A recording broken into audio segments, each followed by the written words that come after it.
ஓம் சாயிராம். ஸ்ரீ சாயியை பணிக. அனைவருக்கும் சாந்தி நிலவட்டும். நல்லதே செய்வோம், நல்லதே நடக்கும். சாரம் இன்னைக்கு சாய் சச்சரிதம் அத்தியாயம் 46, பாபாவின் கயா பயணம், ஆடுகளின் கதை.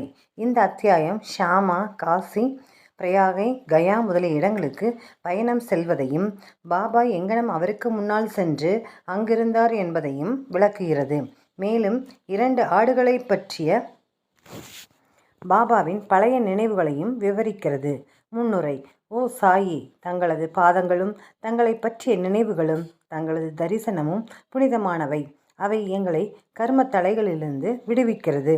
எங்களுக்கு தங்கள் ரூபம் தெரியாமல் இருந்தாலும் இப்போதும் அடியவர்கள் தங்களை நம்பினால் பிரத்யட்சமான அனுபவங்களை உடனே தங்களிடமிருந்து பெறுகிறார்கள்.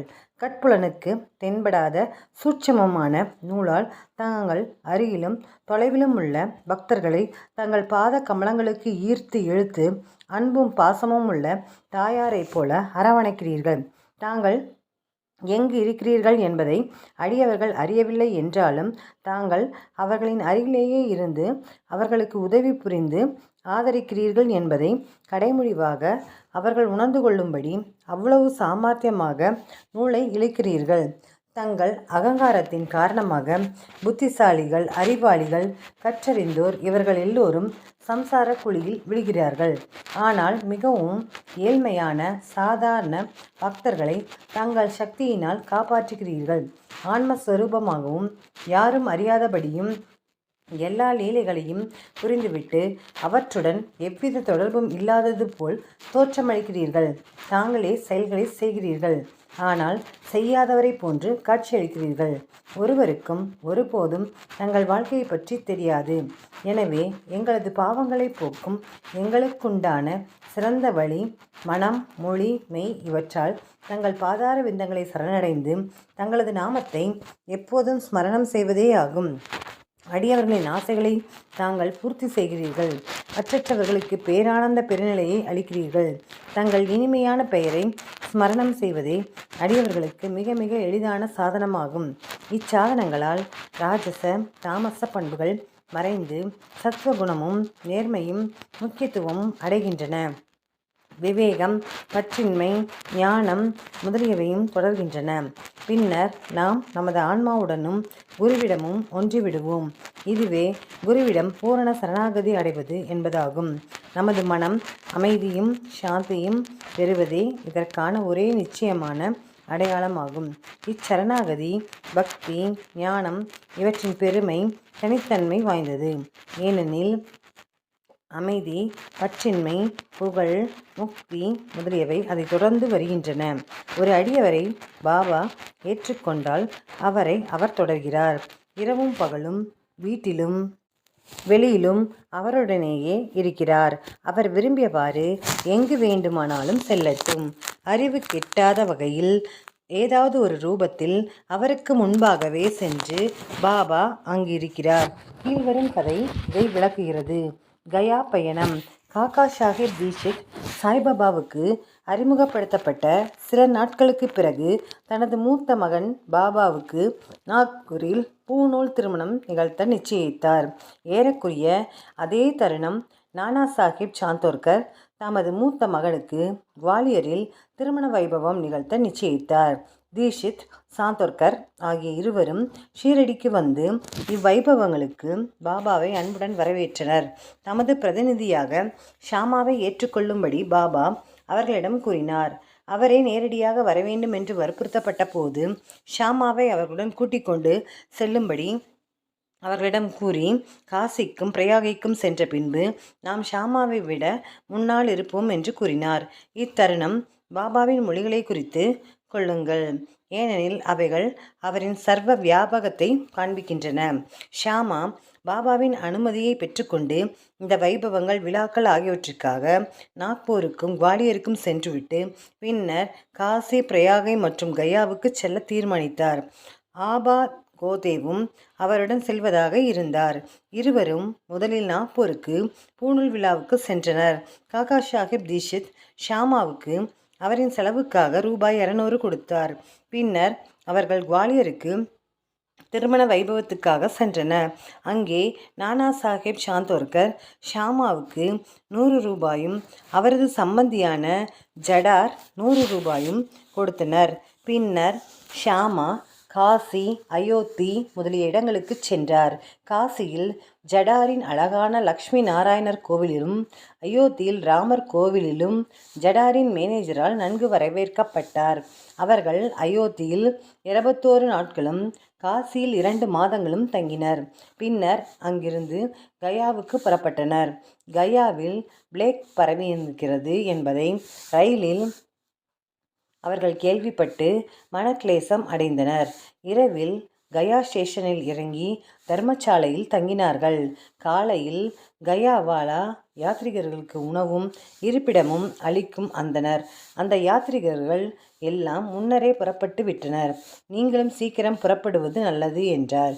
ஷாமா தற்செயலாக அவரை கயாவில் பிளேக் இருக்கிறதா என்று விரும்பினார். இல்லை என்றார் கயாவாலா. தயவு செய்து எந்தவித பயமுமின்றி வந்து தாங்களே பாருங்கள் என்றார். பின்னர் அவர்கள் அவருடன் சென்று அவரது இல்லத்தில் தங்கினார்கள். அது பெரிய விசாலமான சத்திரமாகும். தனக்கு கொடுக்கப்பட்ட இடத்தை பற்றி ஷாமா மிகவும் மகிழ்ந்தார். ஆனால் கட்டிடத்தின் உட்பகுதியில் நடுவே மாட்டப்பட்டிருந்த பாபாவின் பெரிய ஆழமான சாயி படமே அவரை மிகுந்த மகிழ்ச்சியில் ஆழ்த்தியது. இப்படத்தை பார்த்ததும் ஷாமாவுக்கு உணர்ச்சி பொங்கியது. அவர் காசிக்கும் பிரயாகிக்கும் சென்ற பிறகு ஷாமாவுக்கு முன்னதாகவே நாம் அங்கிருப்போம் என்ற பாபாவின் மொழிகளை நினைவு கூர்ந்தார். கண்களில் கண்ணீர் பொங்கியது. மயிர்கூச்செறிந்து தொண்டையடைத்து தேம்பி அழத் தொடங்கினார். அங்கு பிளேக் இருப்பது குறித்து பயந்து அதனால் அவர் அழுகிறார் என கயாவாலா நினைத்தார். ஆனால் ஷாமா பாபாவின் படத்தை எங்கிருந்து எப்போது அவர் பெற்றார் என்று விசாரித்தார். கயாவுக்கு வரும் யாத்ரிகர்களின் வசதிகளை கவனித்துக் கொள்வதற்காக அவருக்கு 200 அல்லது 300 ஏஜென்ட்டுகள்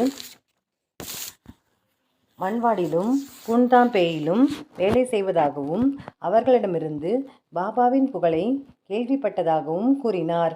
பின்னர் ஏறக்குறைய 12 ஆண்டுகளுக்கு முன்னர் அவர் ஷீரடிக்கும் சென்று பாபாவின் தரிசனத்தை பெற்றார். அங்கு ஷாமாவின் வீட்டில் தொங்கவிடப்பட்டிருந்த பாபாவின் படத்தை பாபாவின் அனுமதி பெற்று ஷாமா அவருக்கு கொடுத்தார். இது அதே படம்தான். இந்த முந்தைய நிகழ்ச்சியை ஷாமா அப்போது நினைவு கூர்ந்தார்.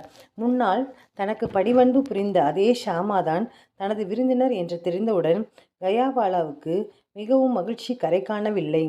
பின்னர் அவர்கள் இருவரும் அன்பையும் சேவையும் பரிமாறிக்கொண்டார்கள்.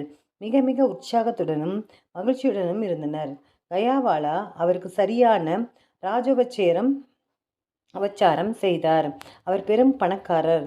தான் ஒரு பல்லக்கில் அமர்ந்து யானையின் மேல் ஷாமாவை அமரச் செய்து அவரது தேவை சௌகரியங்கள் அனைத்தையும் கவனித்து கொண்டார். இக்கதையின் நீதியாவது, பாபாவின் மொழிகள் வார்த்தைக்கு வார்த்தை அப்படியே உண்மையாகின்றன. தமது அடியவர்கள் பால் அவர் கொண்டுள்ள அன்பு எல்லையற்றதாகும். அதை விட்டுவிடுவோம். அவர் எல்லா ஜீவராசிகளையும் கூட சமமாக நேசித்தார். ஏனெனில் அவர்கள் தாம் ஒன்றியவராக நினைத்தார். பின்வரும் கதை இதை விளக்குகிறது. 2 ஆடுகள்.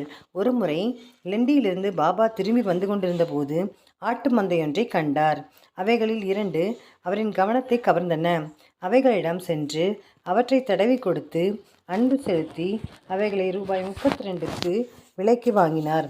பாபாவின் இந்த செயலை கண்டு பக்தர்கள் ஆச்சரியமுற்றனர்.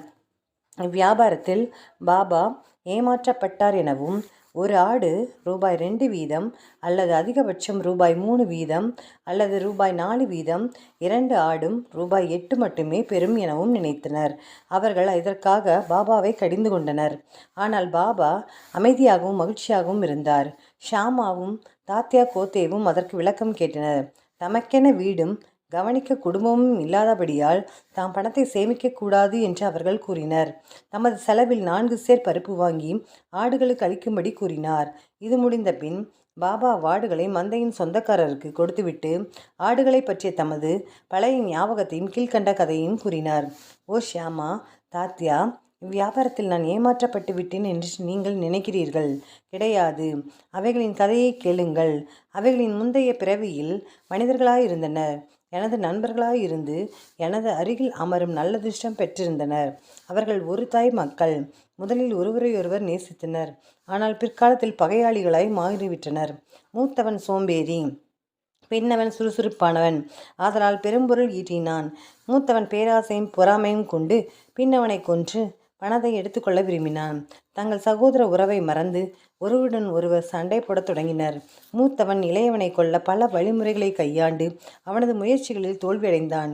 இவ்வாறாக அவர்கள் மரண விரோதியானார்கள். முடிவாக ஒரு சந்தர்ப்பத்தில் மூத்தவன் இளையவன் தலையில் தடிக்கம்பால் பலத்த மரண அடி ஒன்று கொடுக்க, இளையவன் மூத்தவனை கோடாரியால் தாக்க, இதன் விளைவாக இருவரும் அவ்விடத்திலேயே மாண்டனர். இவர்கள் வினையின் காரணமாக இருவரும் ஆடுகளாக பிறந்தனர். சற்று முன் என்னை கடந்து சென்ற போது நான் அவர்களை அறிந்து கொண்டேன். அவைகளின் முந்தைய பிறவிகளை நினைவு கூர்ந்து இரக்கம் கொண்டு அவைகளுக்கு இளைப்பாறுதலும் சௌரியமும் தர விரும்பி என்னிடமிருந்து எல்லா பணத்தையும் செலவழித்தேன். இதற்காகத்தான் நீங்கள் என்னை குறை கூறுகிறீர்கள். நீங்கள் என்னுடைய பேரத்தை விரும்பாததால் நான் அவைகளை மேய்ப்பவனிடமே திருப்பி அனுப்பிவிட்டேன் என்றார். ஆடுகளிடம் சாயின் அன்பு அத்தகையது. ஸ்ரீ சாயியை பணிக. அனைவருக்கும் சாந்தி நிலவட்டும். நல்லதே செய்வோம், நல்லதே நடக்கும். ஜெய் சாய்ராம். சாயப்பாவின் திருவடிகளே சரணம்.